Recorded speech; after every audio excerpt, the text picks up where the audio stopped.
Este episodio fue patrocinado por el curso ENAM del Dr. Vago. Visítanos en drvago.com/curso ENAM. Hey, ¿cómo están? Muchísimas gracias por haberse conectado hoy, jueves de casos clínicos, en este live con el Dr. Vago. Y a nombre de todos los que trabajamos en esta plataforma, queremos agradecerles el hecho de que estén invirtiendo una pequeña parte de su muy valioso día en mejorar su preparación rumbo al examen nacional 2025, que está allá a nada, a la vuelta de la esquina. El día de hoy traemos casos clínicos en infectología, y está de más decir que infectología es uno de los pilares más preguntados, no solamente en México, sino en cualquier examen de posgrado o de aspiración al posgrado en cualquier parte del mundo. El día de hoy la dinámica es muy sencilla. Son 3 casos clínicos tipo examen nacional, en el cual primero yo les voy a hacer lectura del caso y posteriormente les va a aparecer una encuesta en su pantalla. Tienen que seleccionar alguna de las 4 opciones. Tienen 1 minuto para hacerlo y posteriormente cerramos la votación terminados los 60 segundos. Vemos cómo votó el panel. Hacemos una breve retroalimentación acerca de por qué la respuesta correcta, qué datos te hubieran ayudado para llegar a seleccionar la respuesta adecuada, cómo identificar los distractores, y posteriormente hacemos una breve retroalimentación acerca del tema del cual estamos hablando. Pero bueno, sin más, vamos a empezar. Y el primer caso clínico de la noche de hoy dice así. Este es un hombre de 34 años que acude por un mes de diarrea, distensión abdominal y flatulencia. Ha perdido peso de forma no intencionada, 6.8 kilos en 3 meses. Negó viajes recientes. Dice que por la noche tiene artralgias ocasionales y sudoración nocturna. A la exploración física, bien, solamente taquicárdico con frecuencia de 104. Sí palpas ganglios cervicales e inguinales crecidos de tamaño. En la boca una pequeña úlcera. No rash, no derrame articular. El abdomen está blandito. Y la pregunta es, en este paciente, si se llegase a confirmar una infección por VIH, ¿cuál de los siguientes hallazgos justificaría iniciar tratamiento antirretroviral inmediato junto con una profilaxis bacteriana? A, una carga viral de más de 10,000 copias. B, CD4 por debajo de 200 y además disnea y fiebre. C, linfadenopatía generalizada persistente. O D, una diarrea crónica con coprocultivo negativo. Esta es la pregunta número 1. Tienen 1 minuto para contestar y por favor voten en pantalla. 5 segundos. 5, 4, 3, 2, 1. Y tiempo. Vamos a finalizar la votación y compartir los resultados. Bien, la mayoría de ustedes tuvo la respuesta correcta. Algo que justificaría, o el contexto clínico en el cual se podría justificar no solamente el inicio de antirretrovirales, sino de utilizar antibióticos, sería aquellos pacientes que tengan un conteo de CD4 por debajo de 200 y además que tuviera disnea y fiebre. Ok, las demás opciones, todas las opciones A, B y D fueron seleccionadas. Nadie seleccionó la linfadenopatía generalizada persistente. Voy a detener el uso compartido de los resultados. Y bueno, este es un varón de 34 años que tiene síntomas muy sistémicos, ha perdido peso, tiene diarrea, tiene ganglios crecidos de tamaño, úlceras orales, y bueno, pues por lo que él te viene a ver es porque tiene un mes con evacuaciones disminuidas de consistencia.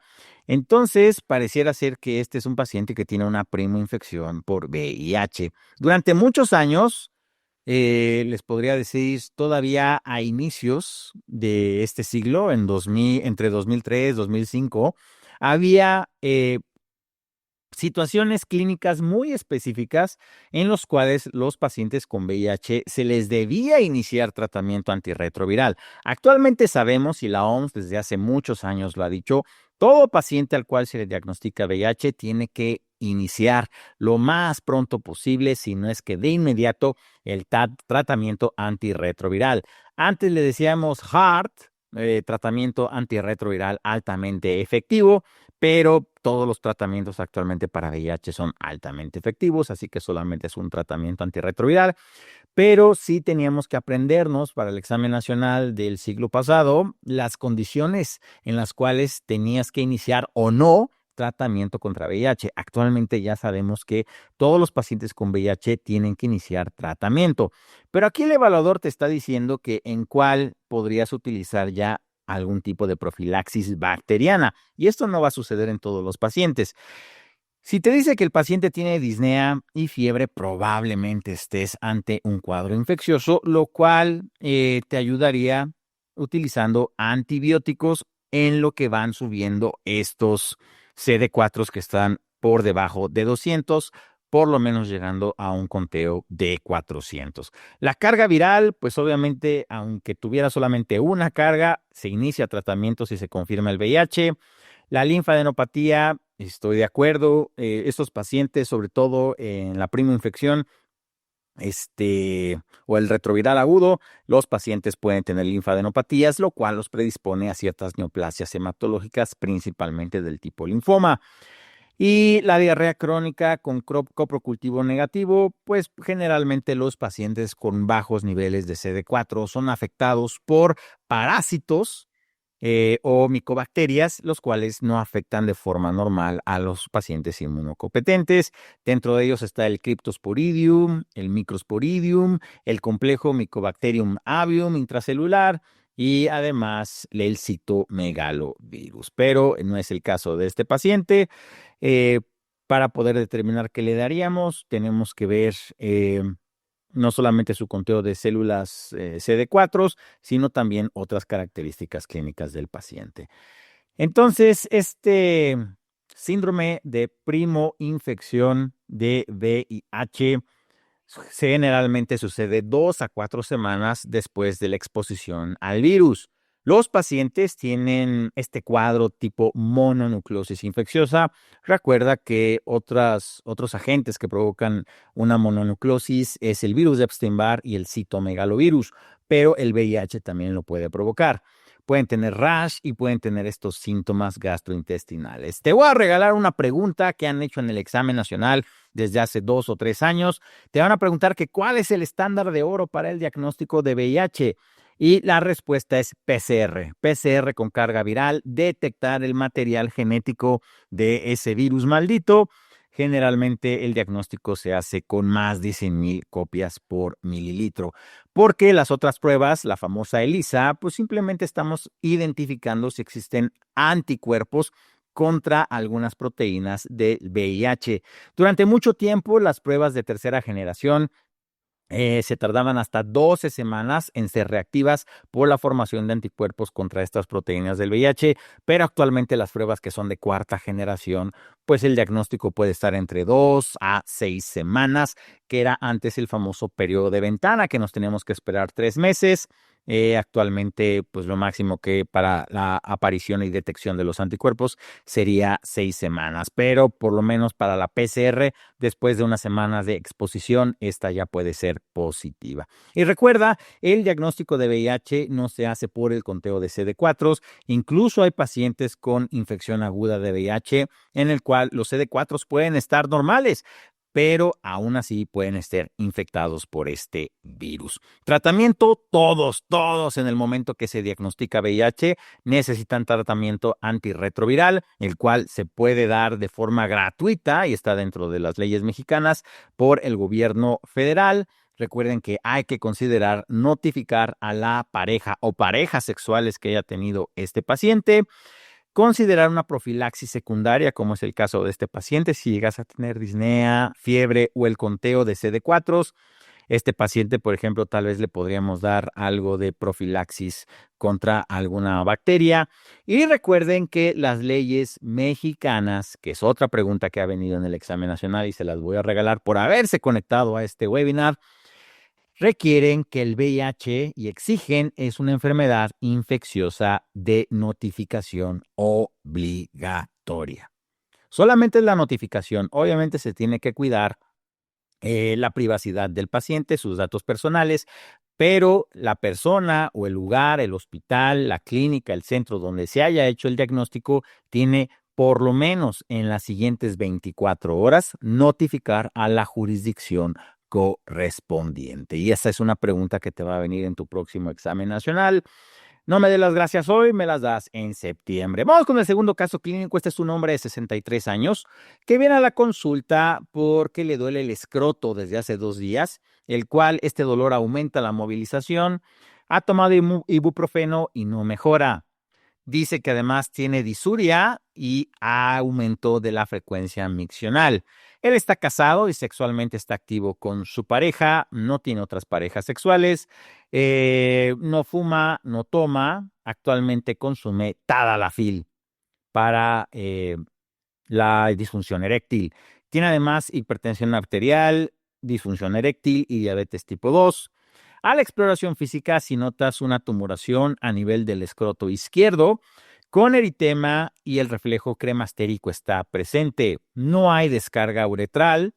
A la exploración física está febril el paciente, la presión arterial un poco elevada, la sistólica en 130, cardíaca en 86. La pregunta es, ¿cuál de las siguientes opciones es la causa más probable del cuadro clínico de este paciente? A. Clamidia trachomatis. B. E. coli. C. Neisseria gonorrhoeae o D. Estafilococo aureus. Es la pregunta número 2. Tienes un minuto para contestar y por favor voten en pantalla. Les recuerdo que está habilitado la sección de preguntas y respuestas por si quieren hacer su pregunta durante el desarrollo de esta sesión. 5, 4, 3, 2, 1 y tiempo. Vamos a finalizar la votación y compartir los resultados. Muy bien, la mayoría de ustedes tuvo la respuesta correcta. Probablemente el agente etiológico de este paciente, de este cuadro infeccioso, sea por E. coli. Todas las opciones fueron seleccionadas. Voy a borrar y detener el uso compartido. Entonces, estamos ante un hombre adulto mayor en México, tiene más de 60 años, que viene por un escroto agudo de 2 días de evolución, el cual le duele la movilización. Recuerda que en el examen nacional, los antecedentes y toda la información que te dé el paciente es la verdad. No sucede como en la vida real, que los pacientes mienten o distorsionan un poco la realidad. Aquí si el paciente te dice que tiene una pareja, no tiene otras parejas sexuales, no te indica que él tiene exposición de riesgo, aunque bueno, solamente por el hecho de tener actividad sexual uno está en riesgo. Créele al paciente, no vayas a pensar o intuir que tal vez parte de la evaluación es detectar mentiras o inconsistencias. No es así, así no sucede en el examen nacional. El paciente es el paciente más honesto y el explorador o los datos clínicos que te dan fueron obtenidos por el mejor clínico que existe en la Tierra. Y este paciente, estos datos del escroto agudo, la fiebre, va a depender por la edad, el agente etiológico. Generalmente los pacientes de más de 60 años, a partir de los 50 de hecho, recuerda que hay crecimiento de la próstata, lo cual hace que los pacientes tengan alteraciones en su dinámica urinaria. Y este paciente te lo está diciendo. Te dice que últimamente ha tenido aumento de la frecuencia miccional y además que tiene disuria, pero bueno, eso tal vez podría ser por el cuadro infeccioso. Y esto provoca algo de remanso en la orina, en la vejiga, y que esto sea pues un caldo de cultivo para la proliferación bacteriana. Y en el caso de los adultos mayores es la E. coli. Cuadros de uretritis aguda o que pudiera provocar también este escroto agudo en los jóvenes, menos de 40 años, sería el gonococo, pero tal vez sería un cuadro más explosivo. El gonococo junto con el Staph aureus son bacterias muy piógenas, producen muchísima pus, mucha respuesta inflamatoria. Y el gonococo en los varones es muy raro que sea sintomática, es muy escandalosa, causa blenorragia, causa mucha inflamación, es muy dolorosa y los pacientes van corriendo a la consulta.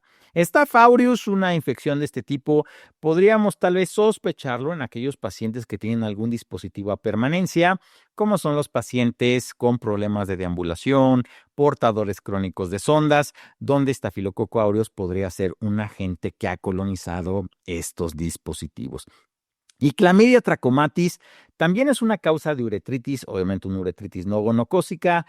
Es asintomática en la mayoría de las mujeres y en los hombres simplemente causa uretritis, pero también que es bastante molesto. Entonces, por la edad, por el cuadro clínico y los antecedentes ya de prostatismo que probablemente tenga este paciente, podemos concluir que este paciente tiene un escroto agudo, una infección por E. coli. Menos de 35 años, este paciente lo que tiene es una epididimitis aguda, menos de 35 años, generalmente es por transmisión sexual, puede ser gonococo o clamidia, y más de 35 años, generalmente es por bacilos gram negativos, en este caso la E. coli, por las alteraciones en el flujo urinario. Síntomas, el dolor testicular unilateral, edema epididimal. De hecho, el epidídimo es bastante sensible, entonces esto en ocasiones no es tan fácil de detectar. Disuria, aumento en la frecuencia. Para el diagnóstico, recuerda que hay que identificar cómo está el tracto urinario en cuanto a la orina con un EGO, un urocultivo, pero el estándar para hacer el diagnóstico de tanto de la clamidia, gonorrea, así como de la E. coli, son la PCR. Y la amplificación de ácidos nucleicos, que es lo que se conoce como NAT para clamidia y gonorrea, simplemente es una manera elegante de decirle a una bili común PCR. Y con la PCR en orina podemos identificar E. coli, clamidia, gonorrea, todo con la misma deposición.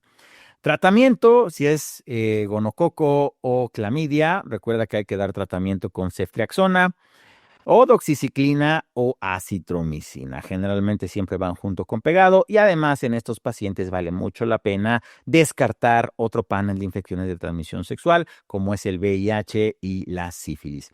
En cambio, en los pacientes de más de 35 años, que el principal agente etiológico de la epididimitis aguda son los bacilos gram negativos, generalmente utilizamos fluoroquinolonas como levofloxacino, pero en caso de que exista algún tipo de resistencia, ya sea por la comunidad, podemos utilizar carbapenémicos o incluso algunos tipos de macrólidos. Y ahora sí, vamos al tercer caso clínico de la tarde-noche de hoy. Este es un hombre con VIH de 30 años y viene por estas lesiones dérmicas, fiebre y malestar general desde hace una semana.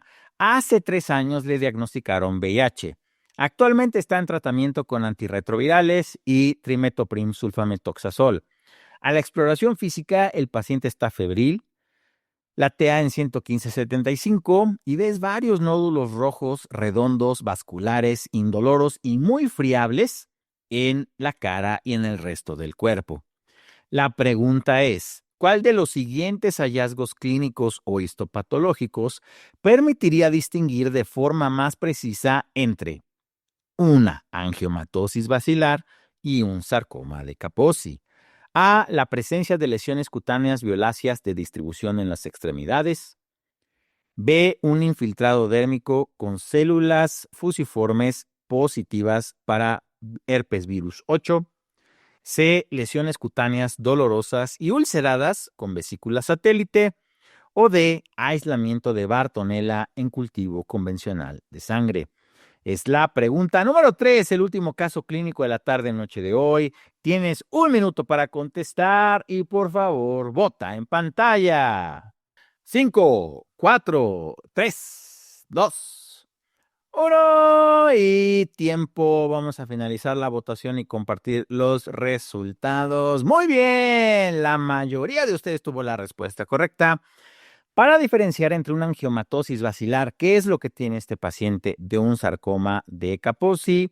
Lo que podríamos hacer es identificar el infiltrado dérmico con células fusiformes y que éstas sean positivas para herpes virus tipo 8. Y esto obviamente lo haríamos a través de una biopsia y revisión por patología. Voy a dejar de compartir los resultados. Entonces, este es un paciente con VIH que tiene una complicación que es la angiomatosis basilar. Y la angiomatosis basilar es provocada por ni más ni menos que por la Bartonella. Seguramente te acuerdas de la enfermedad de arañazo de gato, pues es la misma bacteria productora de esta enfermedad. Son lesiones violáceas, friables que están distribuidas en todas las extremidades. Por lo tanto, podríamos descartar la opción A, porque el sarcoma de Kaposi, que es un sarcoma de los vasos sanguíneos, que antes los veíamos solamente en adultos muy mayores en el área del Mediterráneo, pero con la aparición del VIH, los pacientes jóvenes con bajos niveles de CD4 estaban muy predispuestos a desarrollar este sarcoma, y el cual lo tratamos con el tratamiento antirretroviral y además de quimioterapia sistémica, y el pronóstico es bastante bueno. Entonces, como ambas tienen estas lesiones cutáneas, podemos descartarlo. Las lesiones cutáneas dolorosas y ulceradas con vesícula satélite también puede presentarse en ambas enfermedades, tanto en la angiomatosis como en el sarcoma de Kaposi, lo tendríamos que descartar. Y Bartonella henselae es una bacteria que es de muy difícil crecimiento en los hemocultivos convencionales. De hecho, ahorita vamos a ver cómo se ve bajo el microscopio el desarrollo de esta bacteria. De tal manera que, pues, para poder diferenciar entre un sarcoma de Kaposi o una angiomatosis, generalmente en todas estas lesiones vamos a tomar biopsia porque no quieres dejar pasar un sarcoma de Kaposi. La diferencia de dar quimioterapia a dar antibióticos sistémicos. Vamos a hacer la biopsia y el patólogo es el que nos va a ayudar a identificar por el infiltrado y la positividad para herpes virus 8. Entonces, la angiomatosis basilar es provocada por Bartonella, la misma bacteria que está asociada con el arañazo de gato, y generalmente se transmite por convivencia con gatos infectados, ya sea por arañazos, mordeduras, o pacientes los cuales tienen SIDA y tienen o reciben la transmisión de esta bacteria por el contacto cercano por transmisión hematógena. Factores de riesgo: VIH, SIDA, inmunosupresión. Las manifestaciones cutáneas son estas lesiones violáceas muy friables y que son muy parecidas al sarcoma de Kaposi. Difícilmente estas lesiones las vamos a dejar sin biopsiar, ya que no quieres dejar pasar un sarcoma porque hay una gran diferencia entre darle unos macrólidos a darle quimioterapia sistémica al paciente. Doloroso, hepatosplenomegalia, fiebre. El cultivo para Bartonella también se conoce como cultivo de Warthin, y no es un cultivo el cual es convencional para los hemocultivos que generalmente utilizamos sangre bovina o agar sangre. Esta es una biopsia y aquí puedes ver cómo con esta tinción de Warthin se ven los pequeños bacilos que son correspondientes a la Bartonella. Y obviamente mucho más rápido en ocasiones podemos hacer PCR y encontrar en centros especializados pues la identificación del material genético de Bartonella y poder llegar al diagnóstico etiológico.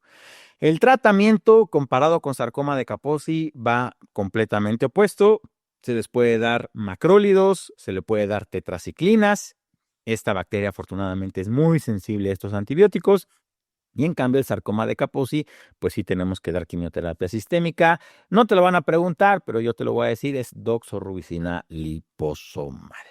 Complicaciones: la diseminación sistémica de la infección a otros órganos de la economía, y lo más preocupante es que llegue la Bartonella a sistema nervioso central. Ahora que ya lo sabes, ya vas a poder identificar y tener dentro de tu diagnóstico diferencial del sarcoma de Kaposi la angiomatosis basilar. Y con esto terminamos. Muchísimas gracias por haberse conectado hoy, jueves de casos clínicos con el Dr. Vago. Agradecemos muchísimo su atención.